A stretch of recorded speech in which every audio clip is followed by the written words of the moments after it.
Hello students, welcome to अक्षर learning. So आपण बघतो इफेक्ट्स ऑफ इलेक्ट्रिक करंट. त्यातला नेक्स्ट इंटरेस्टिंग पार्ट आहे that is electric motor. So आजच्या लेक्चरमध्ये आपण डिस्कस करणार आहे की इलेक्ट्रिक मोटर कोणत्या पद्धतीने वर्क होतं. Now come to the what is mean by electric motor. A device which converts the electrical energy into the mechanical energy is called as electric motor. म्हणजेच काय, एक असा डिव्हाइस आहे ज्याला आपण इनपुट मध्ये इलेक्ट्रिकल एनर्जी जर का दिलं तर आउटपुट मध्ये आपल्याला काय मिळणार आहे, mechanical energy. Means a device which converts the electrical energy into the mechanical energy is called as electric motor. Now come to ह्याचं कन्स्ट्रक्शन काय. Okay, what is the constructional part. Okay, now the electric motor is consist of a rectangular loop of a conducting wire having resistive coating and it is placed between the two magnets of north pole and south pole in the direction of perpendicular to each other. म्हणजेच काय, एक rectangular टाइपचा एक loop आहे जो conducting आहे, एक resistive coating असलेला, आणि तो कुठे प्लेस केलेला आहे, दोन मॅग्नेटच्या मध्ये प्लेस केलेला आहे इन अ परपेंडिक्युलर डिरेक्शन. म्हणजे ही जी काय मॅग्नेटिक लाईन्सची डिरेक्शन आहे आणि या लूपचं जे काय डायरेक्शन आहे they are perpendicular to each other. ते कशा आहेत, एकमेकाला परपेंडिक्युलर डिरेक्शन मध्ये प्लेस केलेले आहेत. Now the two ends of this rectangular loop is connected to the two slip rings. Okay, आता हा जो काही लूप आहे, now what ever the loop is given, आता या लूपचा जो काही टू एंड्स आहेत, now these two ends of loop are connected with the two slip rings. हे कोणाला कनेक्टेड आहे, दोन स्लिप रिंग्सला कनेक्टेड आहेत, having the outer side conducting and inner side having the resistive coating. म्हणजेच काय, हा जो काय रेक्टँग्युलर लूप आहे त्या रेक्टँग्युलर लूपचे हे जे काही दोन एंड्स आहेत ते दोन्ही एंड्स दोन स्लिप रिंग्सला कनेक्टेड आहेत, ज्याचा आउटर सरफेस कंडक्टिंग आहे आणि जो काही इनर सरफेस आहे त्याला रेजिस्टिव्ह कोटिंग दिलेली आहे. एक रेजिस्टिव्ह कोटिंग त्याच्यावरती प्लेस केलेली आहे आणि तो त्या शाफ्ट वरती, जिथून आपल्याला मेकॅनिकल मुवमेंट मिळवायचे आहे, त्या शाफ्ट वरती माउंट केलेला आहे. ओके, सो सिम्पली हा कन्स्ट्रक्शन आपल्याला कसं दिसणार आहे, एक शाफ्ट आहे जिथं आपल्याला मेकॅनिकल मुवमेंट घ्यायची आहे.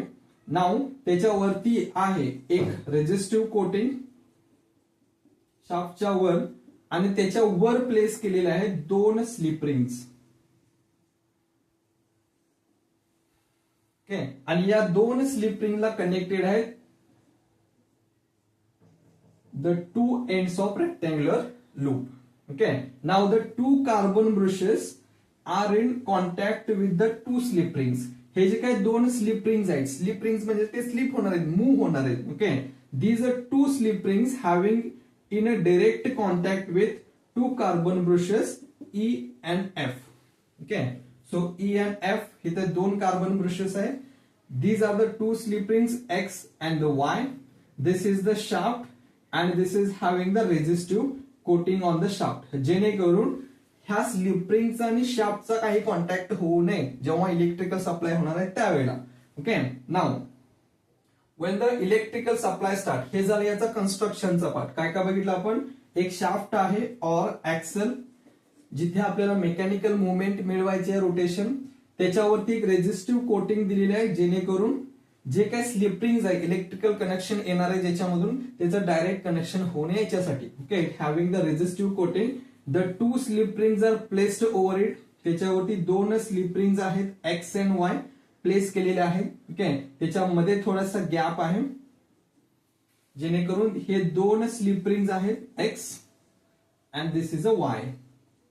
These are the two slip rings आणि या दोन स्लिप रिंगच्या डायरेक्ट कॉन्टॅक्ट मध्ये येणार आहेत दोन carbon brushes E and the F.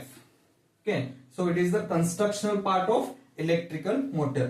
Now how it works. आता बघूया याचं वर्किंग कसं होतं. Okay,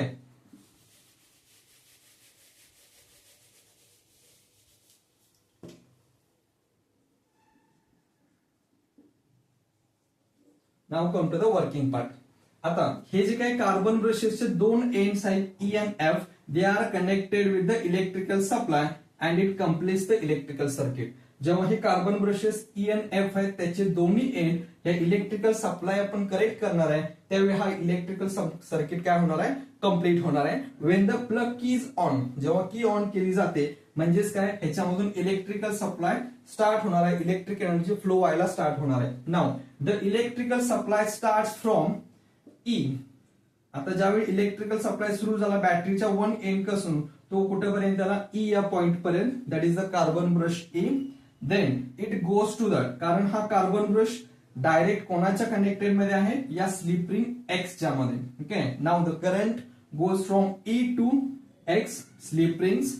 Then after the slip ring is connected to the rectangular loop. Now the current flows from A, B, C and the D. Okay. Current कसा flow झाला या loop मधून A, B, C, D असा flow झाला. Now after a D point it comes to the slip ring Y and then the carbon brush F and the electrical supply completes and it continues.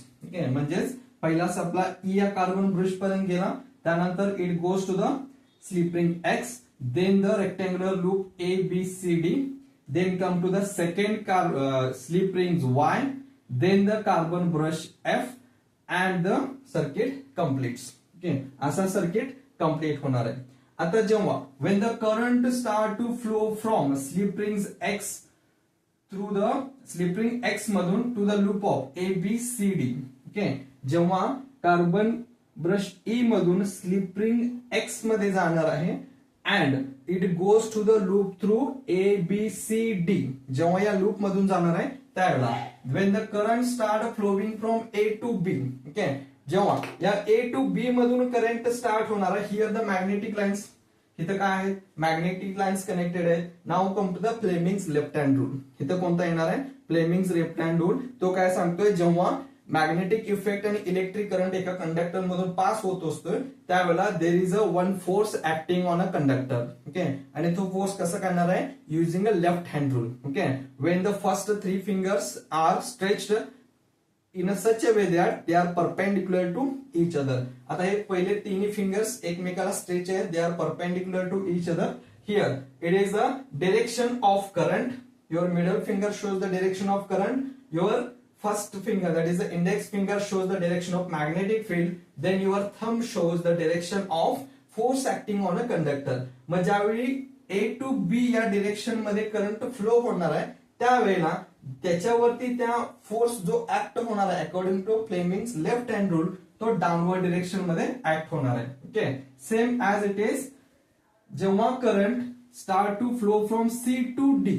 Okay, जेव्हा C to D मध्ये flow होणार आहे according to the same Fleming's left hand rule तो कुठे act होणार आहे, in upward direction.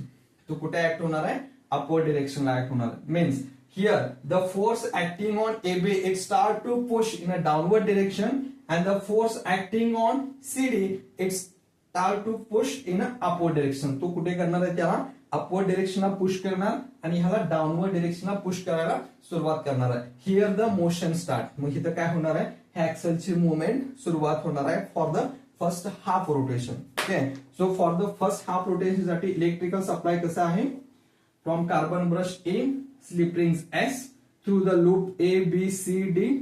After reaching D, हा कुठे आला, slip rings Y, then the carbon brush F. Here, in AB, according to Fleming's left hand rule, the force acting in the downward direction, and on CD, the force acting in upward direction. For the first half rotation. जेव्हा पहिले half rotation complete होणार आहे, कारण इथं force act होतोय तो काय करणार, याला डाऊनवर्ड पुश करणार आणि याला अपवर्ड पुश करायला बघणार. आता जेव्हा दोन्ही मोशन ऍट अ टाइम होणार आहेत, द स्लिप रिंग, आता इथं जो काही स्लिप रिंग प्लेस आहे त्या शाफ्टवर with the resistive coating,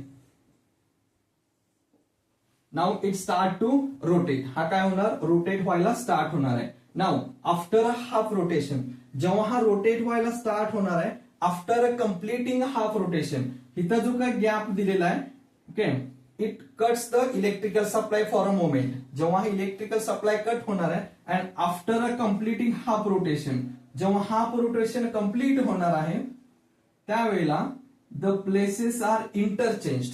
okay, म्हणजेच ही जी काय प्लेस आहे ती काय होणार आफ्टर हाफ रोटेशन चेंज होणार आहे. Now the circuit come to the place, जो काय रेक्टँग्युलर लूप आहे that come to the place in a such a way that, सुरुवातीला हा कसा होता loop A B C and D. Okay, जेव्हा फर्स्ट हाफ रोटेशन कंप्लीट झाली, first half rotation complete झाल्यानंतर ह्याचे प्लेसेस काय झाले इंटरचेंज झाले. Now the loops in a position of, जो काय लूप आहे तो कोणत्या पोझिशन मध्ये असणार आहे D C B and A. म्हणजेच इथं जो काय सीडी होता हा हाफ रिव्होल्युशन नंतर इकडे आला आणि एबी ची जी काय प्लेसमेंट होती ती हाफ रोटेशन नंतर ऑपोजिट डिरेक्शन आली. Now here CD is connected with. Okay, आता हा जो काय सीडी आहे हा कनेक्टेड काय होता वाय या स्लिप रिंग्सला होता आणि एबी कनेक्टेड होता एक्स या स्लिप रिंग्सला. नाव आफ्टर अ रोटेशन जेव्हा डिरेक्शन त्यांची चेंज होणार आहे त्यावेळी स्लिप रिंगची पोझिशन आहे it is also changes. Okay, जी इथे एक्स वाय पोझिशन होती हाफ रोटेशन नंतर ती कुठे येणार आहे स्लिप रिंगची वाय आणि एक्स पोझिशन मध्ये. हिअर फक्त स्लिप रिंगची मुवमेंट होणार आहे, ओनली स्लिप रिंग जो आहे प्लेस केलेला ज्या ऍक्सेल वरती त्याची मुवमेंट होणार आहे, कार्बन ब्रशेसची मुवमेंट होणार नाही. They are at their same place. Okay, now here slip ring Y is connected with the carbon brush E and slip ring X is now connected with the carbon brush F. जो सुरुवातीला X हा slip ring E शी connected होता आणि Y हा slip ring F या carbon brush शी connected होता. But after completing half rotation, जेव्हा त्यांची हाफ रोटेशन कम्प्लीट झाली आणि त्यांची प्लेसेस चेंज झालेले आहेत त्यावेळेला Y हा स्लिप रिंग आला ई या कार्बन ब्रशच्या कॉन्टॅक्ट मध्ये आणि एक्स हा स्लिप रिंग झाला एफ या कार्बन ब्रशच्या कॉन्टॅक्ट मध्ये. नाव इथं काय होणार आहे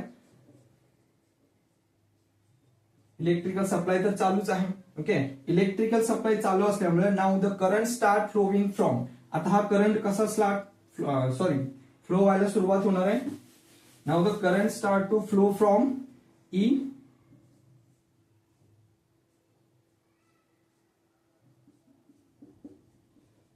DCBA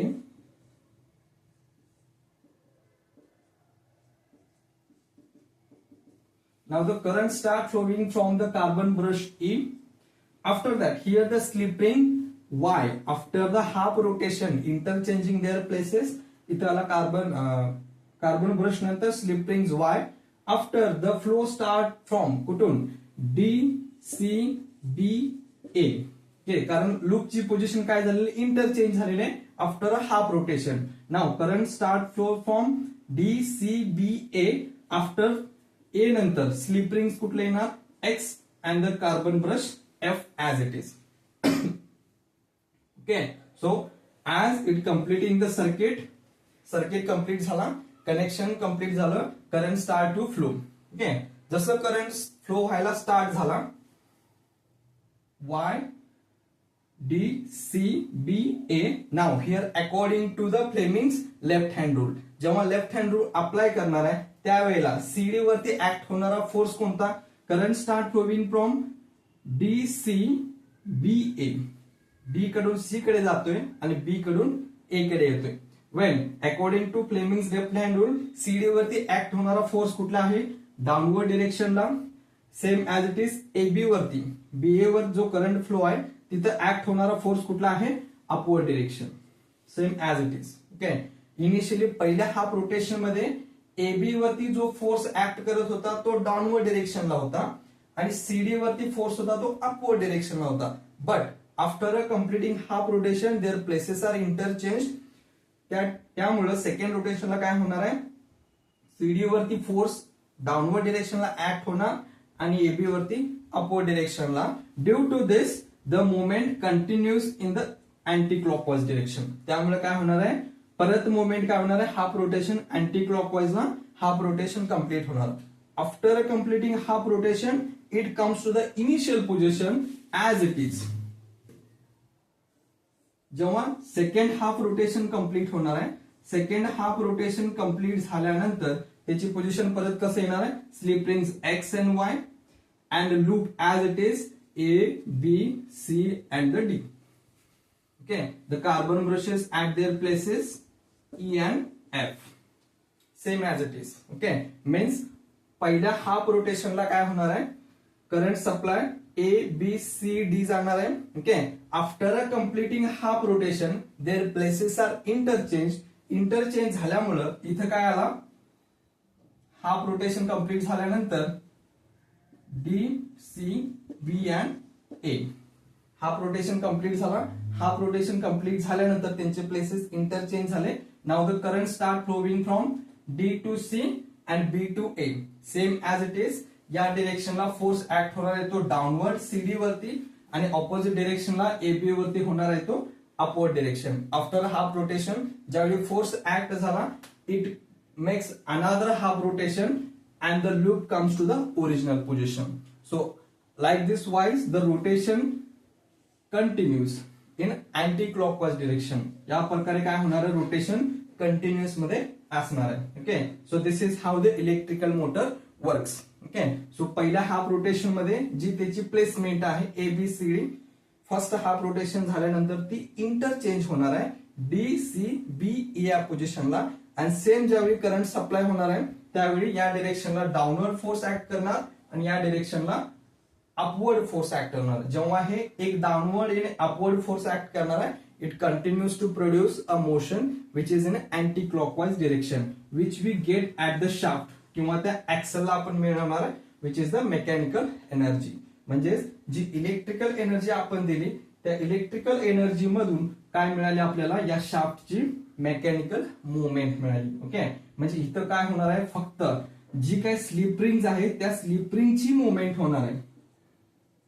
ओके, ओनली काय होणार आहे, या स्लिप रिंगची मुवमेंट होणार आहे. Carbon brushes as it is त्याच्या प्लेसला असणार आहे. कार्बन ब्रशेसचे प्लेस जे आहेत त्यांची प्लेस चेंज होणार नाही, फक्त इंटरचेंज काय होणार आहे, हा जो काय स्लिप रिंगचा लूप आहे. Okay, slip rings and this loop rectangular loop it changes, ज्याच्यावरती आतमध्ये रेजिस्टिव्ह कोटिंग शाफ्ट माउंटेड आहे. जेव्हा हे स्लिप रिंगची मुवमेंट होणार आहे due to the change interchanging their positions, जेव्हा करंट फ्लो होणार आहे त्यामुळं स्लिप रिंग्सच्या आतमध्ये रेजिस्टिव्ह कोटिंग काय आहे, शाफ्ट आहे. जेव्हा हे स्लिप रिंग्स मूव्ह करणार आहे त्यावेळी काय करणार आहे, तो शाफ्ट सुद्धा काय होणार, ऑटोमॅटिकली मूव्ह होणार आहे. Okay, in a anti clockwise direction. Okay, so this is how the electrical motor works. So it is all about the construction and working of electrical motor. Okay, so आजच्या लेक्चरमध्ये इथेच थांबूया, भेटूया next लेक्चरमध्ये.